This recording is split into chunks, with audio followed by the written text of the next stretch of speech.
سلسله برنامه از حیات صحابگان. خداوند از همه آنها راضی باد.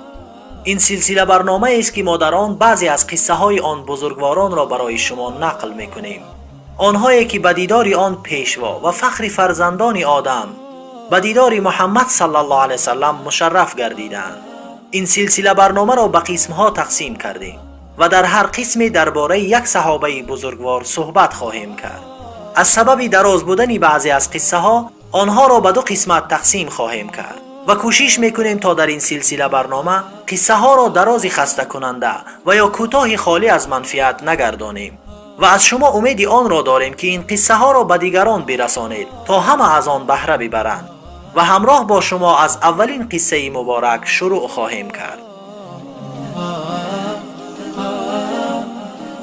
مردی که آخرت را از دنیا، خدا و پیامبرش را از دیگران بالا دانست. سعید ابن عامر جهمی. سعید ابن عامر جهمی جوان یکی از هزاران کسانی بود که با دعوت سرداران قریش به بیرون از مکه به منطقه با نام تنعیم برآمد تا منظره مرگ خبیب ابن عدی، یکی از اصحاب محمد صلی الله علیه وسلم که او را با حیله و نیرنگ دستگیر کرده بودند تماشا کند. جوانمردی و دلیری او باعث شد تا این جوان با زور کتفانش از میان آن همه مردم عبور کند و در برابر سرداران قریش و مثل ابو سفیان ابن حرب و صفوان ابن امیه بایستد و آن اسیری دست و پا بسته قریش را از نزدیک ببیند که زنان و کودکان او را کشان کشان به سوی مرگ می بردند تا با کشتن او از محمد انتقام بگیرند و این تسکین برای آنها نسبت به کشته شدگان جنگ بدر گردد. وقتا که این جماعه بزرگ آن اسیر را به سوی مکانی که برای کشتن او آماده شده بود بردند، سعید ابن عامر با قامت بلندی که با آن از خبیب فرق میکرد از میان غلاغله زنان و کودکان صدای آرامانه و استواری او را شنید که می گفت: اگر خواهید من پیش از مرگم 2 رکعت نماز بخوانم. آنها به او اجازه دادند. سعید به او نگاه میکرد، دید که او رو به سوی قبله کرده نماز میخواند. چه نمازی زیبایی، با تمام آرامی و خشوع. بعد از انجام نماز او رو به سوی سرداران قریش کرده میگوید: اگر شما گمان نمی کردید که من از ترس مرگ نمازم را طولانی میکنم، به خدا سوگند که آن را خیلی طولانی میخواندم. بعد از این سعید به چشمان خود دید که قومش چگونه اعضای بدن خبیب رضی الله عنه را زنده به زنده یکی پی دیگری میبرند و از او میپرسند: آیا میخواهی که محمد در جای تو باشد و تو در آزادی باشی؟ در حالی که خون از بدنش جاری میشد گفت: به خدا سوگند من دوست نمیدارم که در امن و آرامیش در حلقه زن و فرزندانم باشم و محمد را خار آزار بدهد. اینجا بود که مردم دستانشان را بالا برداشته با آوازی بلند میگفتند: او را بکشید، او را بکشید. سپس سعید دید که خبیب چشمانش را از آن پایه چوبی داری که بود به سوی آسمان برداشته میگفت: اللهم احصیهم عددا واقتلهم بددا ولا تغادر منهم احدا.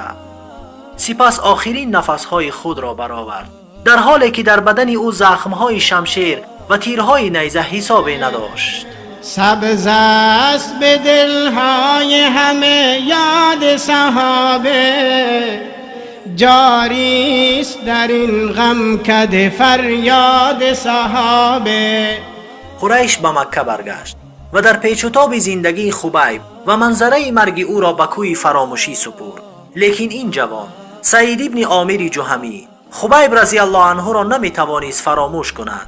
هرگاه خواب میکرد او را در خواب میدید، در بیداریش باشد همیشه در پیش نظرش بود. آن نمازی با خشوع و آرامانه او هر لحظه پیش رویش مینمود.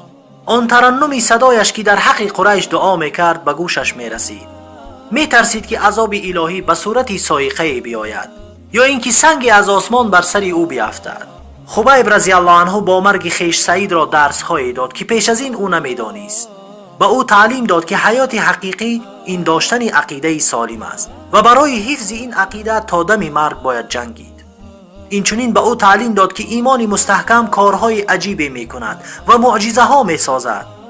چیزی دیگری که به او تعلیم داد این بود: آن مردی که یارانش او را تا این حد دوست می دارند باید حتما پیامبری باشد که از جانب آسمان تایید شده باشد. اینجا بود که خداوند دل سعید ابن عامر را به سوی اسلام کشاد. و او در میان مردم بیزاریش را از خطاها و گناهان مرتکب شده قریش و بت‌های آنها و داخل شدنش به دین خدا را اعلام کرد. مدیون صحابه بود این عالم امکان، زیرا بکردند به ما تحفه ایمان. سعید ابن عامر به مدینه هجرت کرد و در کنار رسول خدا صلی الله علیه وسلم ایستاد و با او در جنگ خیبر و جنگ‌های دیگری بعد از آن اشتراک کرد. وقتی که پیامبر صلی الله علیه وسلم به جوار پروردگار خویش پیوست، بعد از او عامر همچون یک شمشیر بران برای خلیفه های پیامبر صلی الله علیه وسلم ابوبکر و عمر رضی الله عنهما بود. او همچون مثال برای مؤمنانی که زندگی آخرت را بر دنیا برتری دادند حیات خود را سپری نمود. پاداش و رضای خداوند را از شهوت ها و لذت دنیایی بالا دانست. خلیفه های پیامبر صلی الله علیه وسلم سعید ابن عامر را همچون مردی صادق و پرهیزگار می شناختند و نصیحت های او را گوش می کردند، آنها را می پذیرفتند. دوره های اولی خلافت عمر رضی الله عنه بود. سعید به نزد او در آمده گفت: ای عمر، تو را وصیت می کنم که در حق مردم از خدا بترس و در حق خدا از مردم نترس. آگاه باش که سخنت مخالف رفتارت نباشد، زیرا بهترین سخن آن است که با رفتار یک باشد. ای عمر، رو به سوی کسانی کن که خداوند امور آنها را بر دست تو داده است. چیزی را که برای خود و عائله خود دوست می‌داری، برای آنها نیز دوست بدار، و چیزی را که برای خود و عائله خود نمی‌پسندی، به آنها نیز مپسند. برای رسیدن به حق سختی ها را تحمل کن و در راه خدا از ملامت هیچ ملامت کننده مترس. عمر رضی الله عنه گفت: ای سعید، چه کسی از عهده این کارها می براید؟ گفت: هر کسی مانند تو که خداوند امور امت محمد صلی الله علیه وسلم را بر دوشش گذاشته است و کسی که بین او و خداوند هیچ مانعی نیست. اینجا بود که عمر ابن خطاب رضی الله عنه او را برای همکاری دعوت کرد. گفت: ای سعید، من تو را والی شهر حمص تعیین می کنم. سعید رضی الله عنه گفت: ای عمر، خداوند تو را ببخشد، مرا گرفتار فتنه دنیایی مکن. عمر در غضب شده گفت: وای بر شما، این کار را در گردن من گذاشتید و اکنون از من دور می شوید؟ سوگند به خدا که رهایت نمی کنم. سپس او را والی شهر حمص تعیین نمود. گفت: آیا مزد برایت تعیین کنم؟ سعید رضی الله عنه گفت: ای امیر مومنان، من آن را چی کار می کنم؟ آن مقداری که از بیت المال می گیرم از حاجت من زیادی است. سپس راه حمص را پیش گرفت. دیری نگذشته بود که به نزد عمر ابن خطاب گروهی از اهل حمص آمدند که به آنها باوری داشت. عمر به آنها گفت: برای من نامهای فقیرانتان را نویسید تا حاجت آنها را برآورده کنم. به او روی خطی را پیشنهاد کردند. در آن نام فلانی فلانی و نام سعید ابن عامر نیز بود. عمر رضی الله عنه گفت: سعید ابن عامر کیست؟ گفتند: امیر ما.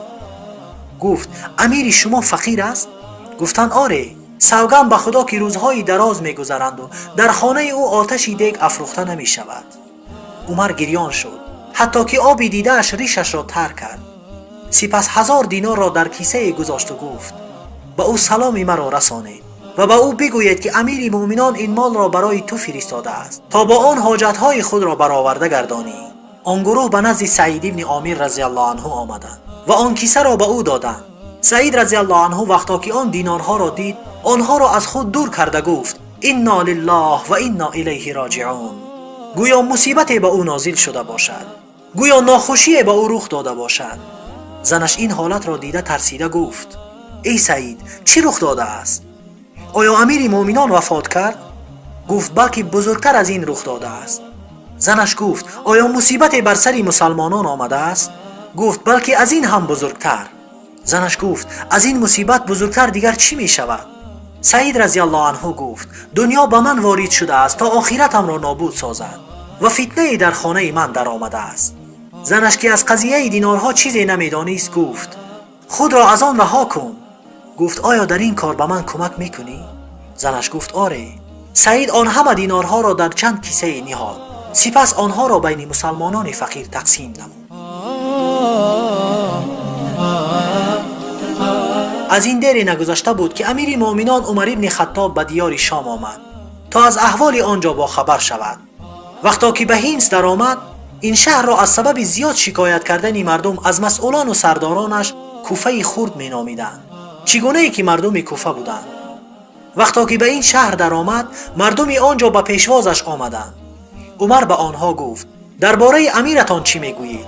آنها از 4 خصلت امیرشان شکایت کردند که یکی از دیگری بزرگتر بود. عمر میگوید: سعید را با مردمش روبرو کردم و خداوند را دعا میکردم تا گمان من درباره او دروغ نباشد، زیرا به او سخت باور داشتم. چون صبح شد، آنها با امیرشان نزد من آمدند. من گفتم: از امیرتان چه شکایتی دارید؟ گفتند: تا آفتاب نبراید به نزد ما نمیبراید. و سعید گفتم: در این باره چی میگویی؟ کمی خاموش ماند و سپس گفت: سوگند به خدا که من نمیخواستم این را بگویم، اما میبینم که باید گفت. من در خانه هم خدمتگاری ندارم. هر صبح میخیزم و برای عائله‌ام خمیر میکنم. صبر میکنم تا خمیر برسد. سپس نان میپزم. سپس وضو میگیرم و به نزد آنها میبرایم. عمر میگوید: از آنها پرسیدم: باز چه شکایتی دارید؟ گفتند: او در شب کسی را نزد خود نمیپذیرد. گفتم: ای سعید، در این باره چی میگویی؟ گفت: به خدا سوگند که من دوست نمیدارم این را نیز بگویم.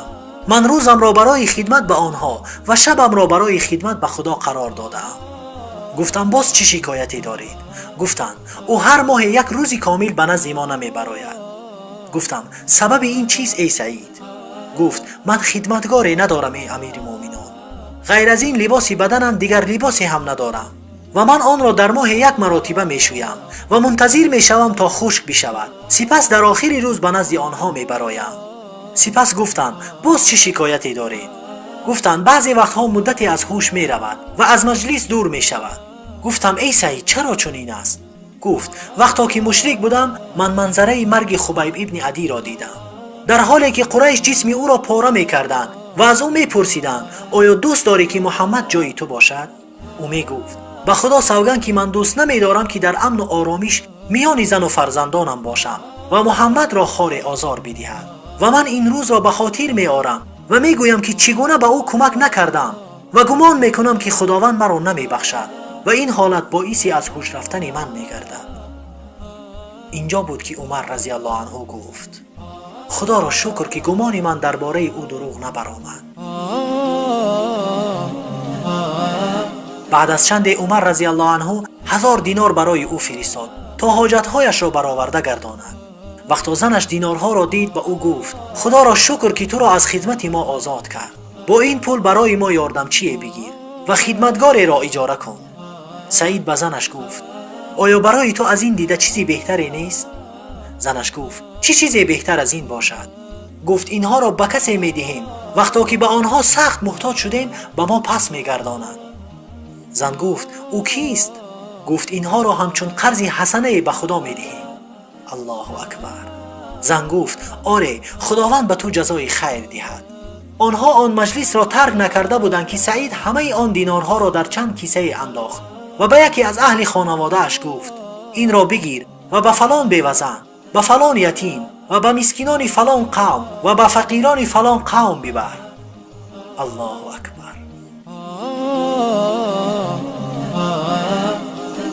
خداوند از سعید ابن عامر راضی باد، زیرا او از جمله کسانی بود که با وجود محتاج بودنش دیگران را بر خود ترجیح میداد. عالم همگی شاهد ایثار صحابه، روشن شد دنیا ز انوار صحابه، روشن شد دنیا ز انوار صحابه.